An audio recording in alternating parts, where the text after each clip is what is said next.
Hello friends, this is Christy with Little Roots Ranch, and today we're going to talk about onions.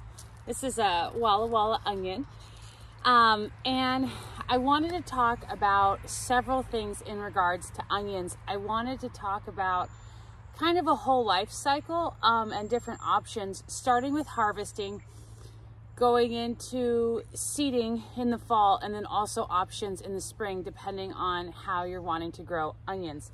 But first, these are my Walla Walla onions. I have storage onions behind me and purple onions down the way a little bit. And I wanted to talk about harvesting onions. Now, obviously, I've harvested one here. One thing to note is that you can actually harvest onions at any point in development. When they're real little, then you've got scallions. When they get a little bit bigger, you've got green onions, and both of those are more for the leaves and stuff like that. And then of course, when the days get long and they start bulbing up, then you use them for the actual onion part. But you can use them at any time. And so, but you don't want them to go too late because you don't want them to rot. And so I'll kind of get into that. Admittedly, I'm probably about a week or so too early on this video for a full harvest, but I wanted to show you in case your microclimate is a little different than mine, and also just so that you're ready when your onions are coming up. So how do you know when onions are ready? I wish they would just tell us, but they don't. But they do communicate in a different way. And what that is when the stalk bends over. So if you see, like, you see how this one, it was in the ground, the stalk was not bent over. So you see how it's regular onion, looks great. This onion technically wouldn't be ready yet. I do have a recipe that calls for it, so I'm pulling it. But if you see this onion here, let's see, I don't know if you can see it, but its stem, let's see here, its stem is bent over by itself. See that? So what happens is when your stem bends over by itself, that means that it is ready, and it also means that it will not grow any larger. And that includes, even if it was a teeny onion, like this little guy didn't have big dreams, but see this one here? Obviously it had problems or whatever, but the fact that the stem is bent over, this little onion will never get bigger. It just won't. This is a good example of an onion that I would use either for a small meal, or I would chop it up, put it in the dehydrator, and have onion powder for all season long, or all winter, fall, winter, spring, whatever. But whenever the tops fall over on their own is when they are ready. Now, if you have an onion patch, then you have to determine when you're going to harvest your onions. And I usually do so when about like 30%, sometimes up to 50% if I'm busy, of the tops fold over on their naturally, and then I'll go ahead and harvest the whole lot. But sometimes that's hard. So to get into something a little controversial in the onion growers, the question is, do you bend over or do you not bend over? And what that means is, if the stem is naturally up, should you bend it by yourself? Because that does release enzymes to have it finish bulbing. If that's the case, I don't ever do it personally. I just let them be, and I'm always an advocate of, especially if you're new, it's way better to harvest earlier and potentially get a slightly smaller product, or not exactly sure what you're doing, or leave one and watch it, as opposed to if you leave it too long, almost with any vegetable, onions included, generally they become inedible overnight. And what that means is like the mush sets in and stuff like that. Right now we're early August, which usually about the late July, early August is generally when onions are due. This year was, weather-wise, was crazy, but you don't want to force them, in my personal opinion. But I know a lot of growers who will do that. They'll take all their onions and they'll bend all of them over and then come back in a week and harvest them. If that's something you choose to do, no problem there. I personally don't, doesn't mean anything. Another thing that you want to be conscious of is the weather. So onions, they do really well if you allow them to dry a little bit in the field and like restrict the watering and then harvest them. Now, if you have onions out in the open like I do, that's not always so easy. And the reason for that is because rain, right? And so we just had rain yesterday morning. And so, and I don't think I see any wet rain in the forecast. So what I'm gonna wanna do is let these rest for a week. I'm not going to water them. I know that it's hard, especially if you've got a garden where a lot of stuff is around it that does need water. It's a little tricky, but I'm gonna try not to directly water my onions to allow them to start drying out. And then about a week, week and a half, I've got about right now, I'd say 20% of my tops are, none of these ones, of course, on the very end. And this one's actually, I don't know if you can see it, let me bend it over. It's actually gone to seed. And so that happens sometimes no matter what you do. Onions are biannual, which means that they go to flower in the second year. But the second year, according to an onion, is determined mostly by day length. And so that's why when you start onions, which we're gonna get to soon in this video, when you start onions, you wanna be conscious of where you're at in the day length. Now we've passed the summer solstice, the weather's starting to cool down, the days are starting to get shorter. So the onion is going to register, or should, not all of them, it's not 100% foolproof, but the onions will not register this as a growing season, because usually it's 2 growing seasons where they go to seed. But sometimes they can still register the fall as a growing season, the winter as winter, and then the spring as a growing season, even though they're supposed to only register the summers as a season, which is why none of these have gone to seed, but this guy has. This one particular onion, I don't know, he got confused with the weather, and that happens. And some years are worse than others. When that happens, just cut the flower really early if that's what you want to do. I obviously missed this one, and now it's for the bees to eat, or to enjoy, I should say. But yeah, so I wanted to get this video out so that way you knew what to look for when harvesting your onion. Now, as you notice, most of my onions are on the surface, like the main growing part. Like if I were to demonstrate, I think the soil line was like about right here. And so you could pretty much see the entire onion. It's not like carrot where it's all like underneath or whatever. Oh, my phone. Sorry, I got a low battery warning. Ugh. But it's not like a carrot where you can't see what lies beneath. You generally, if you planted them correctly, you should be able to tell, and you should be able to watch your stalks. So again, if the majority, like half of them or so, are bending over, go ahead and restrict that water if it's into August and let them dry out for a week or two. And then you're gonna wanna pull them, and then you have to finish curing them. So that's an important part. So that's the next part of the video, is talking about curing. Onions need to be cured. And there's a lot of different thoughts about how to cure them, whether if you should cure them in the field or if you should cure them in some kind of inside with fans or under a covered thing. And honestly, it depends on your growing space. I personally don't recommend curing them outside, especially if you're a smaller gardener, just because they take up less room, and it's a little bit easier to put like, 12 onions or so on your counter or in the garage or something, as opposed to like 300 or something like that. But if you leave them out, you run the risk of rain, especially Pacific Northwest. We're known for rain coming out of nowhere, but then there's also the dew and dew point that will get moisture onto these. Now we're wanting to cure them, and of course that means drying them out so they can be for storage. That brings me to my next point. You have to know what kind of onions you planted. This beautiful, tasty, sweet Walla Walla onion is not a storage onion. It will not hold in storage. It will lose its flavor. It will start growing, or it'll rot. It was not bred for storing. And usually onions that are, like say Patterson, your Walla Walla you want to eat within a couple months, even like 2 months. But if you have Patterson or any other storage onion, they might be really good at holding for 6 months, 1 year, something like that. But not all onions are the same. And that's also, it's the different like enzymes or whatever that they have in them that make them. And so that's why storage onions don't tend to be sweet onions, or I'm not aware of any at least. and sweet onions are not storage onions, because they're two different compounds for different outcomes. So if you grew different kinds of onions, eat your sweet onions now, and you can cure them, of course, you know, eat them first and then get into your purple onions and then your storage onions last. That way you get the most use of your onions.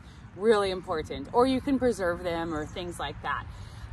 But yeah, so what you want to do is, after you harvest your onions, after you've attempted to give them some time without rain or watering, I understand life happens, but try to keep the water off of them. Then you're going to want to set them out somewhere. And so that could be, ideally what you want is a place in the shade that is like room temp, like, you know, anywhere for like 60, 70 degrees, something like that. And it's, sorry, I heard something. And with good airflow.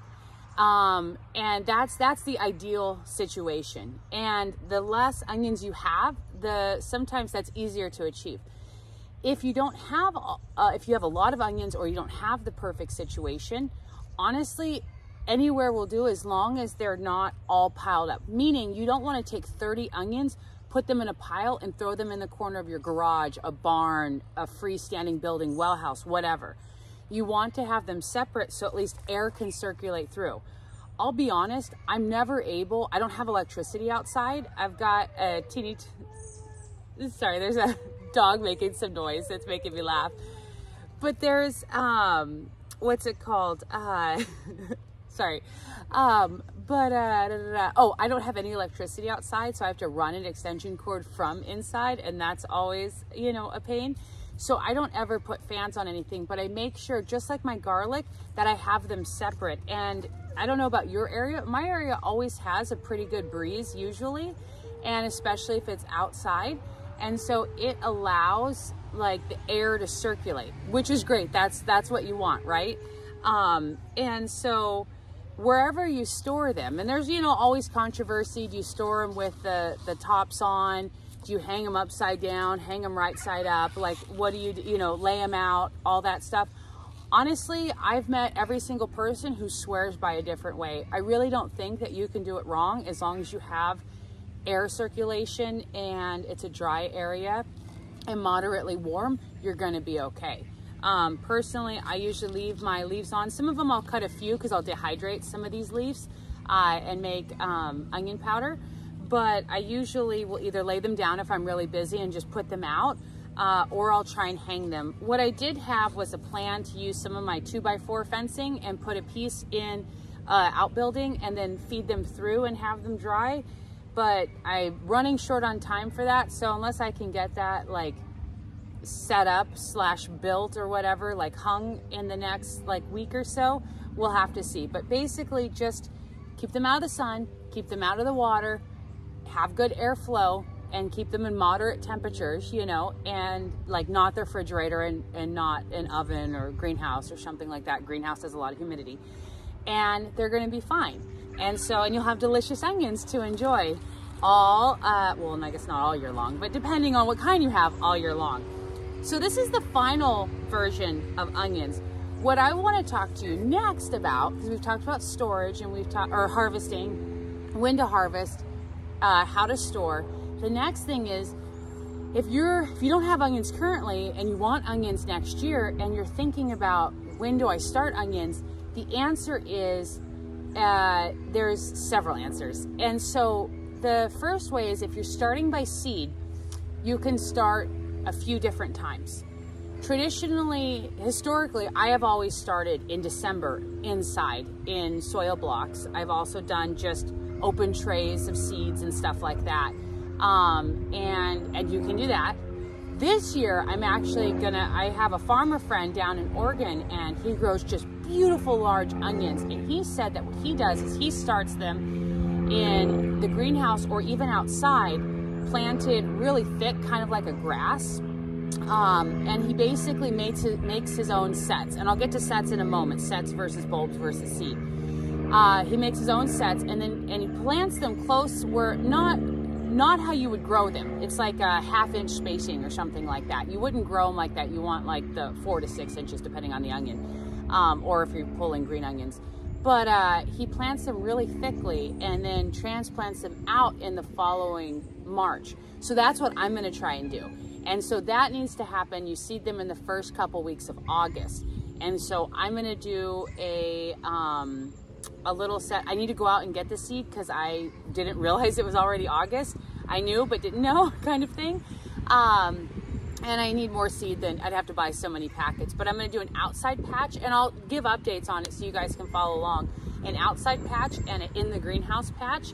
And so what I'll do is I'll take care of those all throughout the fall and of course into winter, and then come spring I will take them out and plant and transplant them, even the ones that are outside, a little further apart, and see if I can get those big onions that are like the size of your head. Oh, I'm so excited. Walla Wallas tend to be larger.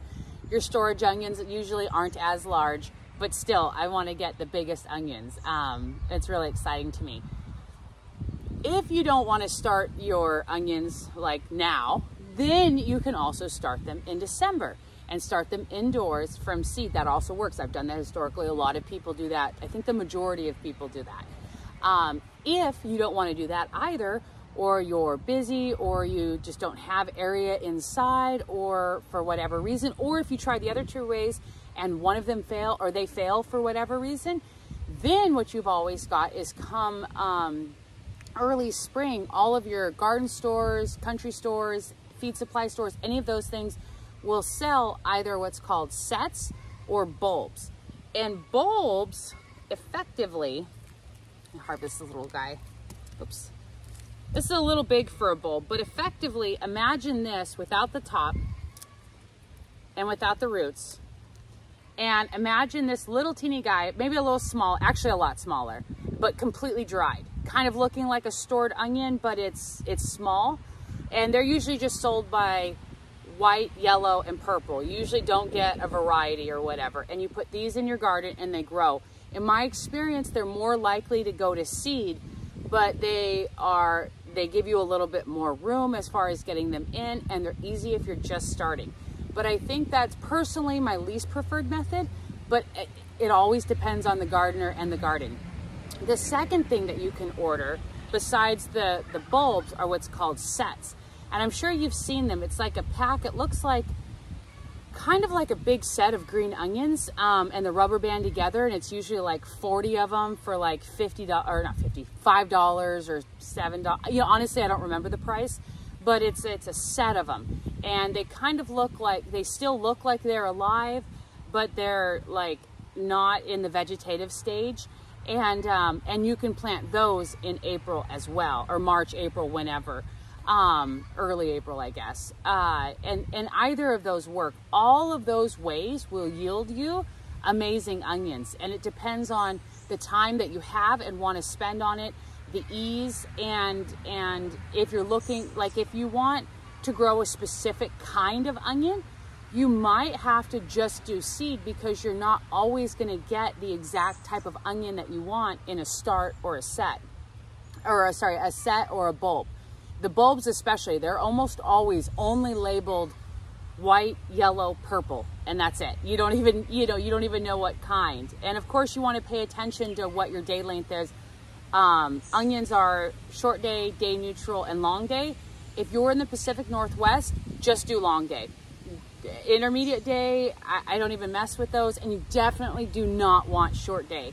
Because again, the onions, their hormones and their growth and all that is regulated by the length of sun. And in the summer here, we get like 16 hours of sun, whereas other places closer to the equator, they get a lot less. And therefore the onions for different cycles will trigger. And you don't want an onion for the bulbing to trigger before it has the greens to support it and photosynthesize and all that stuff. So, sorry, the wind. I was talking about that wind. You can see the big cottonwood there a little bit, but I'll just hold the camera for a second. Video's almost done. But you want to make sure that you get the long day onions, regardless of what kind you get, and you know, whatever way suits you and all that stuff. If you have any questions about growing onions, drop them down below. I will answer them. Onions are amazing. They're really easy to grow, relatively pest-free for the most part.